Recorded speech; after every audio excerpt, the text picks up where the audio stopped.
dowladda Ruushku maalinimadii maanta ahayd waxay magaalada Moscow ku soo bandhigtay gebi ahaanba hubabkii laga soo daadgurayay reer galbeedka ay ka qabsatay Ukrainiyiinta. Hubabkaas ayaa ahaa kuwa culus waxaana farsameeyay gebi ahaanba dalalka reer galbeedka ah. Tan ayaa muujinaysa guusha ay ciidamada Ruushka ka gaareen dagaalka dalka Ukraine.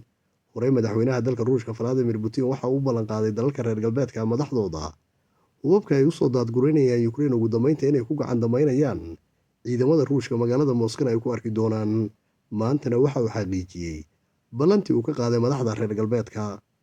Haatan aan idin kala baxo muuqaal idin muujinaya hubabkii Ruushku ku soo bandhigeen maalinimadii maanta ahayd magaalada Moscow ay ka qabsadeen dalalka reer galbeedka xilli ay ka dagaalamayeen dalka Ukraine.